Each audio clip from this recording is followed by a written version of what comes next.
Two experts in ICF. Yeah. Decades of experience. Uh-huh. One podcast. Yeah. Two hosts with a lot to say. Look, I cannot sit through a struggle. I gotta get up and hustle.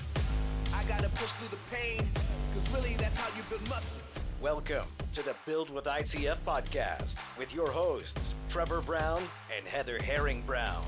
Yep, they're a package deal. With over 20 years of ICF installation experience, Trevor can throw down some expertise on sales, marketing, and training. On the other side of the table sits Heather, aka the girl boss, and she's earned the title as the owner of an award-winning ICF construction company, a drafting and design company specializing in ICF. And the numbers? With a master's in accounting, she does that too. Sleeves up, boots on. This is the Build with ICF podcast. I don't want nothing for free. I'm here to work. Been through the dirt. I've been through the dirt. Yeah. Welcome back Yeah, welcome. to the Build with ICF podcast. Yeah, so today we're going to talk about why ICF. Yeah, it's the biggest question. Obviously, it's the number one question. Why ICF? Why should I build with ICF? As somebody that spent 20 plus years traveling around talking to people, and I've had the luck to be all over the country and talk to people for different reasons and, different places, different geographies. Everybody asks why ICF. Well, and I think it, like we were talking about before we went on air, we're talking about it differs, depending on whether you're a homeowner, a builder, a developer, whether you're doing single family, multifamily. There's a lot of different reasons why. Huge amount of research. Yeah, and it's going to vary based on, really where you are and what you're looking at doing. Well, I just as somebody who, like I said, traveled around, I managed 11 Western states. Just in the West, there was 11 different states that with 11 different reasons geographically to do it. I worked with people that were, that you were in very cold climates. I worked with areas that, I spent a lot of time in California during the fires. That became a very important thing to have the fireproofness of the ICF houses. So, there's a ton of different things. And so that's kind of what we want to delve into today. We're going to try to dissect it. There's a lot of whys, but I think we can kind of go through. We actually did make a list so we could go through them in a somewhat organized manner. Yeah, as much as we can. We just got to keep Trevor away from the buttons today. Oh, come on. You're no fun. We will, first and foremost, I think the biggest thing is geography. I think that geography is a big part of, if you're listening to this podcast, you're in different places. If you're in Arizona, you're concerned with the 180 degree temperature in the summertime. I think it feels like, because we're from Idaho and that's what it feels like. But we have good friends in Arizona and we go down there quite a bit. Arizona is concerned with heat. They're not real worried about the snow. No. They're not concerned too much about, fire. They're not concerned about, hurricanes and tornadoes, but they are very concerned about the heat. So, likewise, we go to our friends in North Dakota and, where it's just freezing cold in the wintertime and their heating costs are ridiculous. Equally as expensive when you look at, like a $500, energy bill for your air conditioner in Arizona versus a $500 gas bill in North Dakota in a wintertime. So I think that, energy efficiency is a very, very big part. I would say the biggest part of ICF possibly is the energy efficiency. I would agree with, that's probably the number one thing when somebody calls us at the drafting company and they want to look at building with ICF. Their main reason is the energy efficiency, saving money on utilities month after month after month, and having that home that just stays a constant temperature.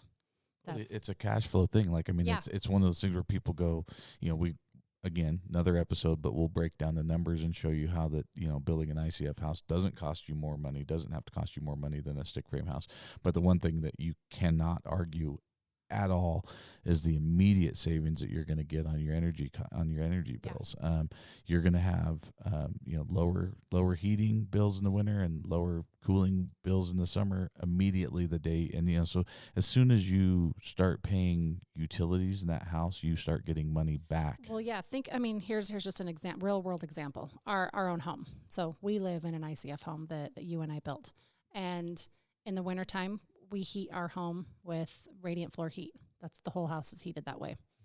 Summertime, we don't have an air conditioner. A lot of homes around us do have air conditioners, but we struggle to keep our home above 60, 65 degrees in the summertime. Yeah.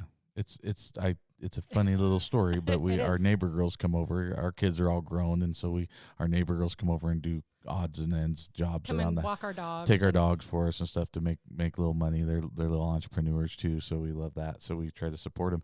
But they come over and they'll stop by and let the dogs out or whatever, and they'll tell us, like, you got to turn your air conditioner down. It's way too cold in your house. Yeah.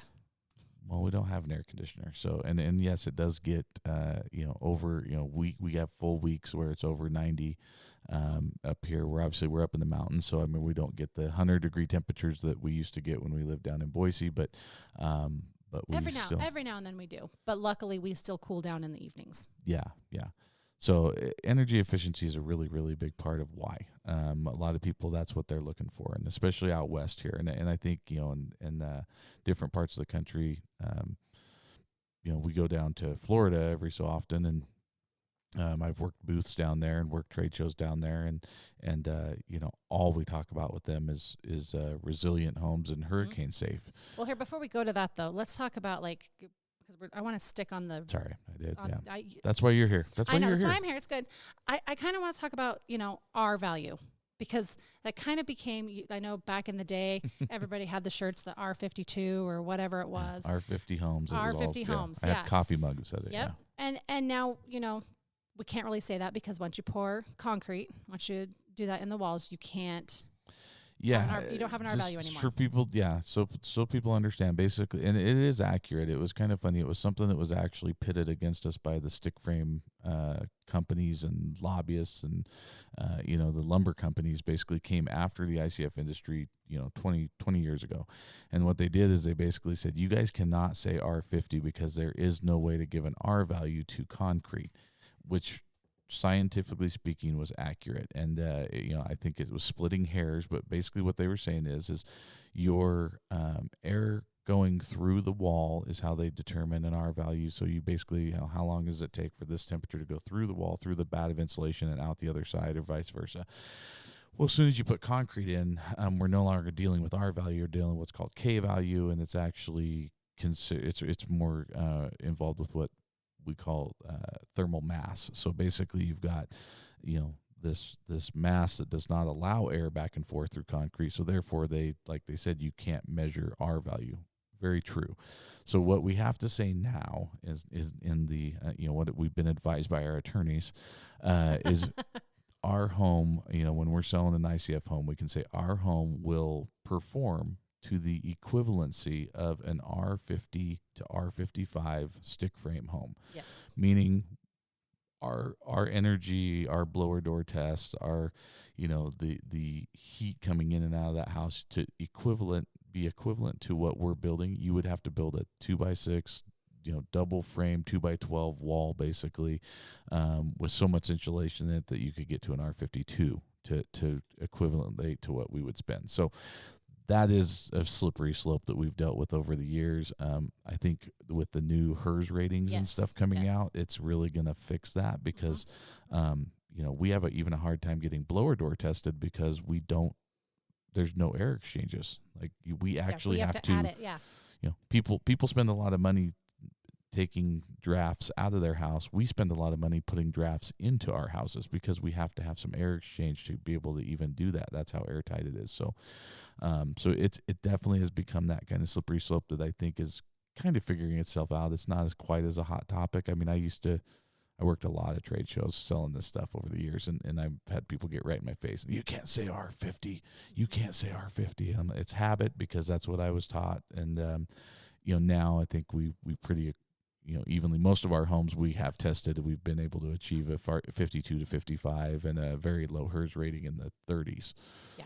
Or lower. Yeah. It's amazing. Like the HERS rating, I think, is a way better example, a way better comparison to how your home is going to perform over just an R value, because the HERS rating takes into account your windows, your doors, your appliances, your lighting. Like there's so many things that it takes into account that your R value does not, and your R value of a home you've got that 16 or 24, I think it's 16 on center is everything. I haven't built with stick for so long, I forget what the standard framing is on that, but no, just kidding. So 16 on center framing, you've got a stud every 16 inches. And so, your R value, if you're putting an R19 bat or an R22 bat or whatever in there, it's being broken up every 16 inches. So your equivalent on that wall is far less than what you're actually putting into the wall. And not even taking our word for it. You can Google thermal imaging of stick frame house versus ICF house, and you can see the thermal images all over Google. It's basically a striped house. Yeah. And I think even without doing that, if you live in a cold climate especially, it's very visible.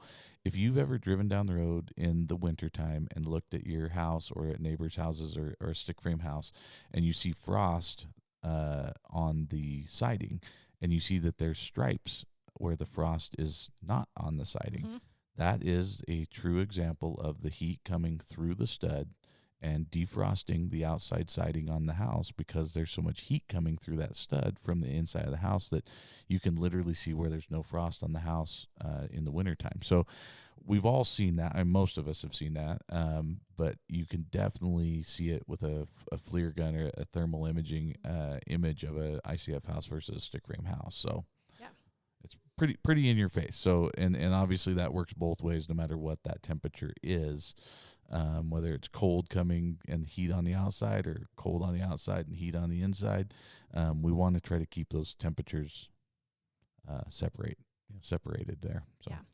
Okay, now we can move on to resiliency. Well, now I'd like to talk about resiliency. Okay, perfect. Anyways, I get thinking about it because it's just such a different world for us where we're out west here. We don't deal with a lot, luckily, thankful, knock on wood, we don't deal with a lot of natural disasters like hurricanes and tornadoes and different things. So it's interesting for me when I go work in those areas and I just, I hear these people just like frantically, like, yeah, we've been hit. We've lost 2 houses to hurricanes or, tornadoes. And, this last time that we were at the Builder Show down in Orlando when they were there last time, amazed how many people came through the booth that were just tired of rebuilding their house. They're tired of having to worry about it, just at Mother Nature's will. They don't know if they're going to get hit once every 10 years, twice a year. They don't know if, they don't know. And it's just a scary feeling. I can't imagine what it would be like to build a home and not know if it's going to be there, Yeah. in a year or have to just leave my house and leave all my kids' pictures and leave all Heather's massive awards that you'll probably see on the video and pictures of the surrounding her here at her desk, and lose all the, but like all the memories, all the, it's not just the money, but the memories and the stuff that you lose in a hurricane or a tornado or something like that. And to be able to build a home or provide a product for people to build a home that's going to keep everything safe is just a really good feeling. And it's really one of the motivations for me to keep pushing this product. Well, that was an interesting thing for me. We just finished up some plans for a client in Florida that's on the coastline. And it was very interesting as we're designing it, like the whole main level is garage space. There's no living space. He knows it's going to get flooded. He knows it's going to get flooded. It's just crazy to design something knowing you're going to get destroyed. Like it's going to get, like, I'm just going to figure this is going to get floated with covered with water. Planning for it with ICF, you can plan for it. You can put siding on the inside, or you put a metal, finish on the inside or whatever instead of drywall. It was just very interesting to talk to him and like the houses that he's had and what he's had to replace and the costs that go into it. It's a lot of wasted time and money when you don't actually build something that is going to withstand the outside factors that you can't control in your area. If you don't think that the insurance companies are discussing the fact that they're going to pretty soon stop doing this, stop rebuilding and people putting stuff in areas that they know it's going to get destroyed and the insurance company's going to have to spend money again to do it. It's like handing your kids the key to your car knowing that they're just going to go out and wreck it. Yeah. Why at some point you stop giving them the keys, and I think it's a definition of insanity, doing the same thing over and over again and expecting a different result. If we just keep building the same stuff. California is the first to really stop it. Like insurance companies just stop insuring. I mean, multiple large national insurance companies just pulled their insurance from everyone in the state of California saying, we're done. You keep building houses, made out of firewood in areas that are going to get fire again. And it doesn't matter if it burns all the shrubs and the bushes around it. Everybody can have a safe zone all they want around their house. If you have a 2-story house full of kiln dried kindling and it catches fire, the flames are blowing 50 feet in the air, and then they get Santa Ana winds. The Santa Ana wind is blowing that fire hundreds of feet. Well, don't even take into account winds. I mean, look at subdivisions now. Like how close they are. How close, like you could hop, like just step from one roof to another in a lot of subdivisions. 0 lot lines and all that stuff. Like if your neighbor catches their house on fire. Right. They have a grease fire. They decide to do their, make their cook turkey their turkey inside. Deep fry a frozen turkey inside their kitchen. They make a mistake. They have a short in their electrical or something. I mean, it could be no mistake. They could just, but that, everybody goes, well, we don't live in the forest or where there's trees. Okay, well, what if the neighbor's house just catches on fire and it burns your house down because you're so damn close? So, I mean, having, the ability to stop that from happening to me is, again, another reason why we are so passionate about the ICF industry. And I sit there and I look at it, I go, I don't care if a house costs 50% more to build it, but I knew that all my stuff was going to be safe and I never had to rebuild that house again, or I didn't have to worry about it. God, that's a great insurance policy. And really, like I said, we'll show you how to do it for the same price. So, resiliency is a big thing. Whether that be, like I said, fire, tornado, hurricane, we'll even get into ballistics. Yeah. I actually did some work with the military where we actually were providing ICF for barracks. They did a bunch of them up in Alaska, and they actually did ballistic testing up to 50 caliber because they wanted to know if they could do this. And in case of war situation, in case of bombs, they actually tested. They put the little ballistic dummies inside the building, built a little building, small little. I think it was a 10 by 20 or something building, or maybe just 10 by 10. I can't remember, but put the dummy inside, and they were detonating improvised explosive devices on the outside of the building to see if it would register on the dummy. So, I hope we never have to worry about that kind of disaster, but I can guarantee you there's some people in southern Utah that have bought it from me for that reason. Well, even like where we are, we're in the mountains. People go hunting. Right. The house is like we have elk that walk through our yard, yeah. and deer that walk through our yard. If someone pops a shot at something and it goes astray, we don't know. We have clients that we build for that are basically off grid in the wintertime because we have no access to their property in the wintertime. Correct. Yes. And there's a lot of hunting and different things around those areas. You just don't know. I've been in a subdivision and had kids playing with something, and I get home and there's holes through one of my walls, and I'm like, holy crap, that was insane. Like if I had an ICF shop during that time, wouldn't even have known that the neighbor, dropped a gun and it went off or whatever happened. Well, I mean, you can Google ICF home versus car. That's what I was just gonna say. I mean, it's not a stretch. You can Google it. There's multiple photos of cars that have careened off of roads and hit houses. I actually wrote an article in the ICF Builder magazine. I don't recall the number right now or the number of cars, but it's an insane amount of vehicles that hit buildings and hit houses every year in the United States. There's actually one, and it's a story. It's an old story, but I think if you Google it, it will actually come up as one of the top stories, where a drunk driver went off the road, hit the side of a house there was a baby sleeping inside that room, and rocked the house, totaled the car. Baby was fine. No one was injured except for the driver of that car. Thank God. And I think that they, that sounds like a really crazy thing to design your house around, but I'm not saying design it around it, but wouldn't it be nice to know that if that did happen, you didn't have to worry about it? Yeah, well, I mean, there's so many multifamily when we travel to different areas. We don't have it a whole lot in Idaho, where you have big apartment complexes backed up to the freeway or hotels or anything like that. But when we travel, we see that quite often. Yeah. And a car goes off an overpass or goes off something, and literally there's buildings so close right there. So it's one of those things that I think builders and developers, they do think about now more and more. And, with the whole bulletproof thing and going back to resiliency and energy efficiency, we have so many schools that are switching. Huge amount of schools. We've seen them, locally or close here. Anyways, Utah is making a lot of switches to it. The state of Kentucky switched years ago, and every school in the state of Kentucky now has to be built with ICF. Arizona's doing it. We're seeing a lot of parts of the country where ICF has become a thing. And we talk about resiliency from the outside forces, but even inside, we're seeing interior walls, safe room type things where people are building, in the schools where they're doing partition walls between in the hallway and in the schools, in the rooms where they can lock down and not have to worry about that. I mean, it's unfortunate that's a thought, but that is part of it. The other big thing you're talking about resiliency from the inside is, again, you mentioned multifamily. Anyone who's been in, or had rental property or has owned any commercial property in space, a lot of times, unfortunately, a lot of times people aren't as good to your stuff, and they tear it apart and they destroy it and they punch holes in the wall, or they do stupid stuff in your house. We have a lot of people where we do, ICF, multifamily, because of the resiliency to the tenants. So if you're doing some affordable housing somewhere and you're worried about people, damaging anything, well, build a concrete ICF place and you don't have to worry about them damaging anything.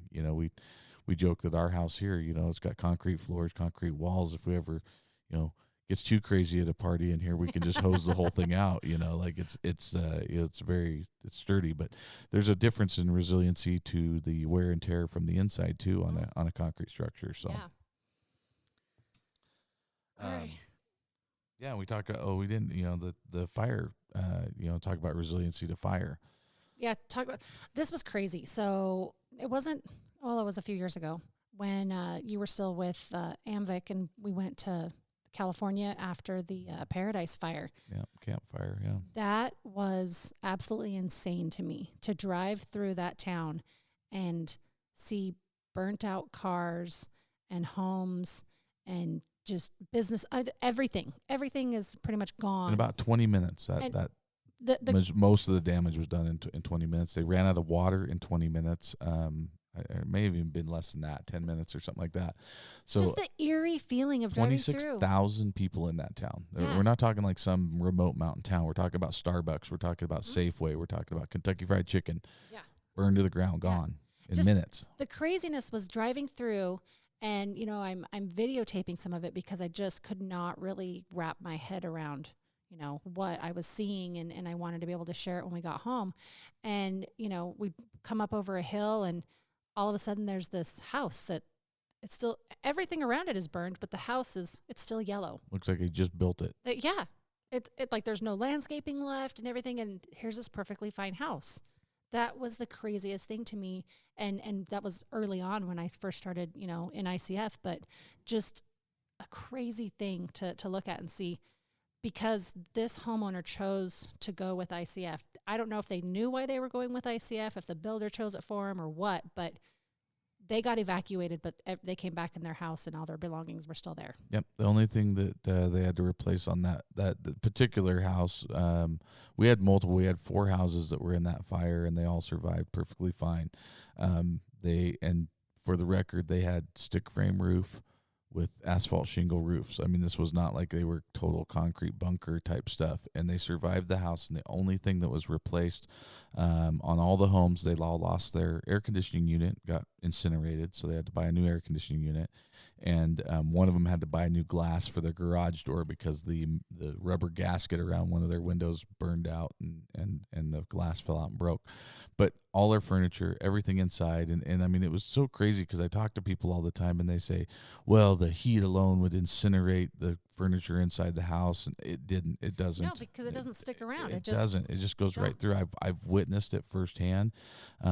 That's not the first fire I've been through down in California. We've been involved with multiple fires down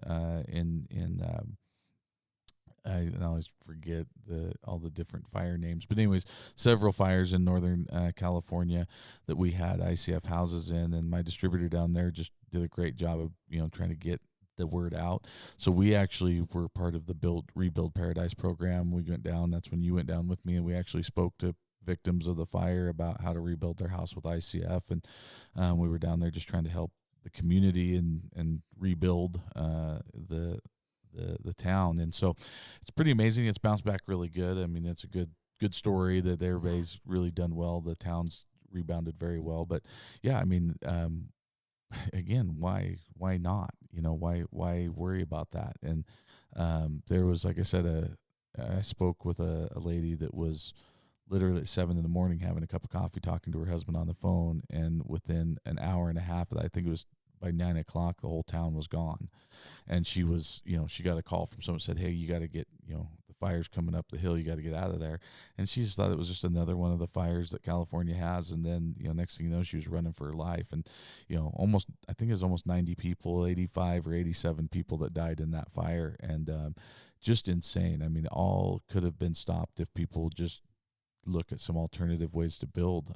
Even just having a perimeter a around. perimeter, or some people built, just Yeah. to eliminate some, because a lot of it was the house from house to house was what was catching on fire. There wasn't that much brush, and that's the wives' tale that people tell. They think that that's just the brush. No, it's mostly the fires that catch the houses that catch the other houses on fire.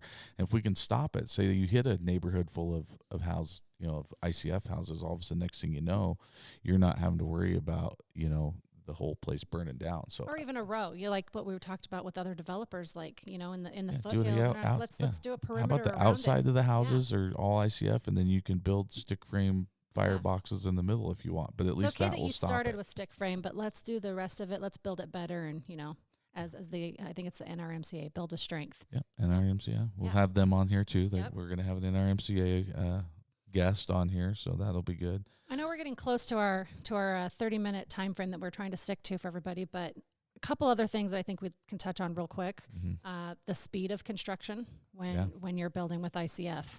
You and I together did our house.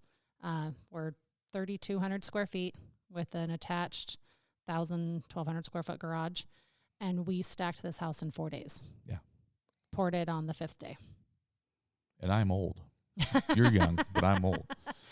Yeah, and I mean, it just shows how fast you can do it. I mean, I've watched crews that can stack an entire house in a day, Yes. if they know what they're doing. Yeah. But I mean, it's very, very common for people to basically build an entire home in a week, and when they walk away from it, you're talking about it being, they're in one step. You've done framing, you've done insulation, you've done sheathing, you've done house wrap, all the things that you eliminate, all those different subs that don't have to be there to do it, because as soon as we're done, boom, we're ready for interior framing. We can put sheetrock up, we can put siding on the outside, we're ready to go. So the speed that it takes out 3 or 4 new, different subs that you don't even need to come in and do that. And it's really crazy how fast it goes when you just start locking blocks together. It's just Legos for big kids, we call it. It is. And one of the cool things that I did early on when I first took over as the distributor is we had a plan that we had drawn up that really took every advantage we had from the dimensions of the block. So we reduced our cuts. Everything worked out to full cuts and everything. But my whole thing was getting out there, and I wanted to show that we could put a house up. It was 2 girls. It was my assistant and I. We got out there, and my superintendent came and set up alignment. I think you came and helped us a couple of days for, doing the scaffolding, and then you did the pour for us. But we had that house put up in a week, she and I did, and poured it, and then we were ready for our trusses to go on shortly after that, before an entire framing crew with like 6 guys on it next door were even done with that one. Yeah. So, they were just in awe watching you guys. So I remember how that was crazy. And it was the talk of the town kind of deal people were talking about. So I think that's a big part of it. And with that too, kind of, transition over to the DIY aspect of it.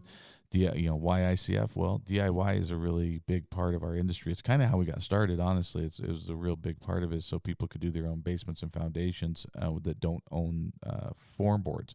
So what we did is we ended up getting really heavily into that industry, and then it's slowly evolved now to where it's more of a 50-50 kind of deal, I think, with professionals and the DIY guys. But we just did a quote today where it's a small cabin that somebody's wanting to build.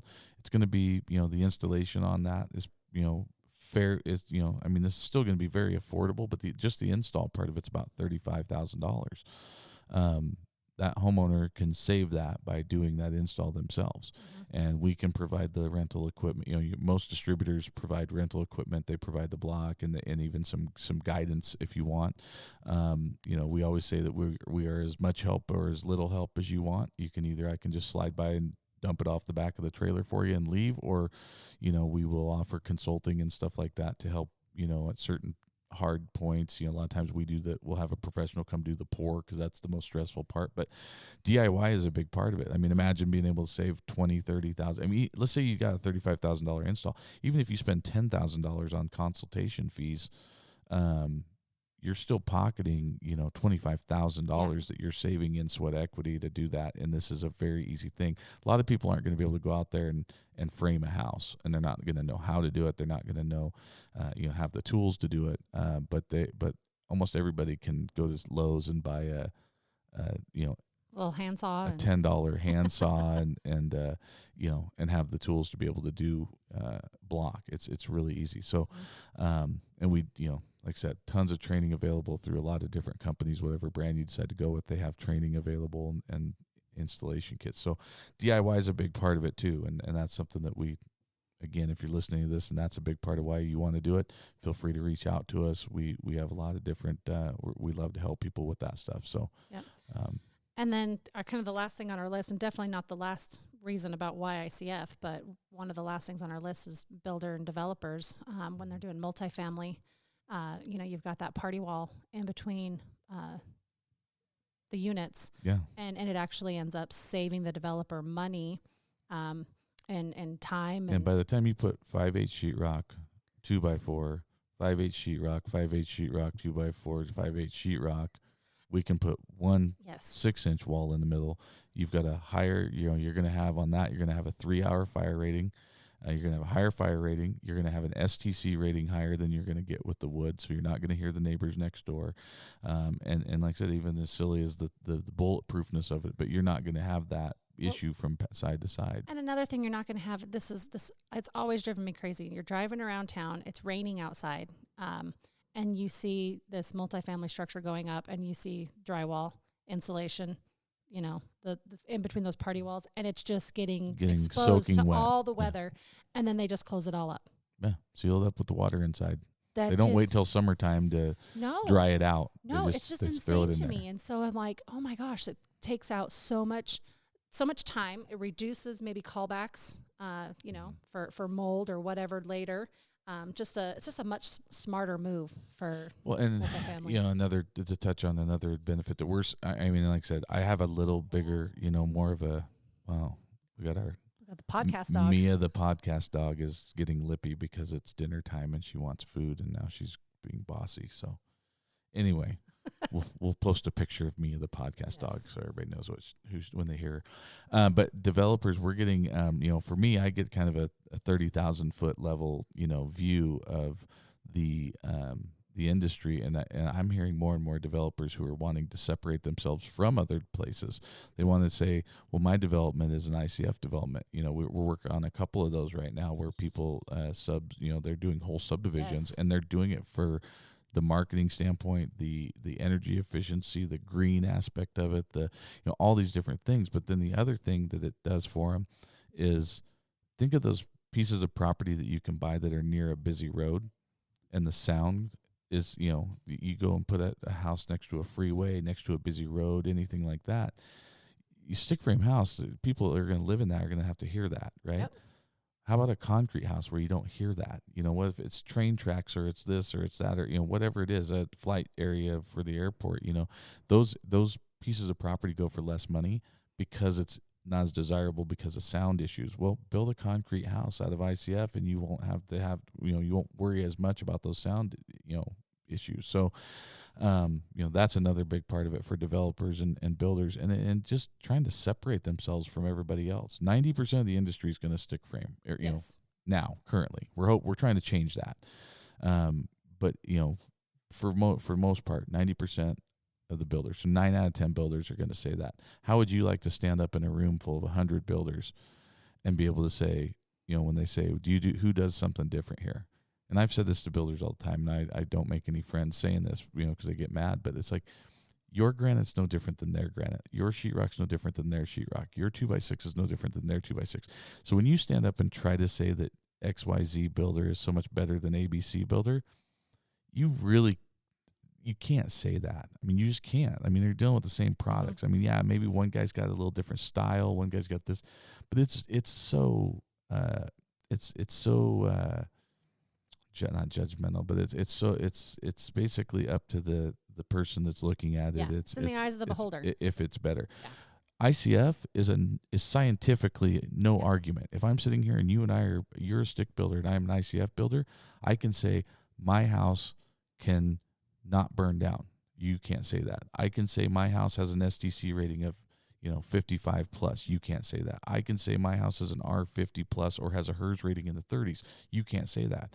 So you're setting yourself completely apart.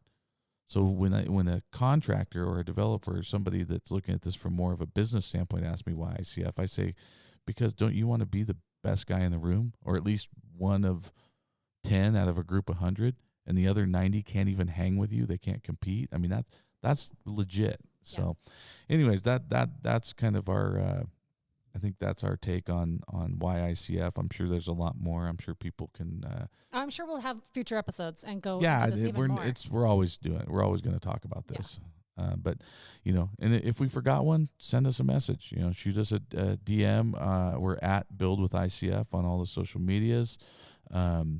We love our Instagram page is great. We've got our website, which you can actually go right to the website and message us, or you can send us an email at info@buildwithicf.com. Pretty easy to remember. But we're happy to talk to you guys about that. If there's other reasons that you come up with, I would be happy to mention them in future podcasts. Yeah, one of the features we're going to have on upcoming episodes is going to be kind of a, I guess, not necessarily current events, but like kind of FAQ, because we're members of a couple different online groups that talk about, building with ICF, and there's always questions on there. And so I want to start grabbing some questions off of those and bringing those onto the podcast each time too.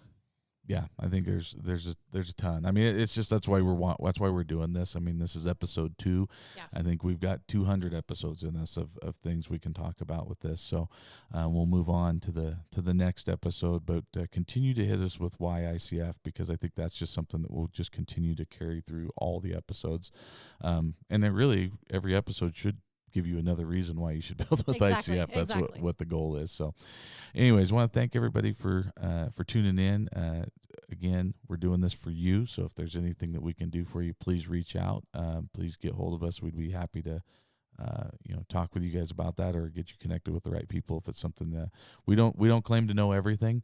We learn new stuff all the time, but we do have a lot of friends in the industry, and I think we can connect a lot of people with those people. So any last words you had? No, not today. I'm going to see if you hit the right button for our extra. So extra credit if anyone figured out that I hit the wrong extra music for the last episode, for episode 1, because another shameless plug for our other podcast, the Wreak Havoc podcast, is another podcast that we do and have done for 4 years. And I actually hit the wrong button and played my Wreak Havoc extra. So I'm going to try to hit the right one this time. Okay. So anyways, thank you for listening, and see you on the next podcast. See you on the next one.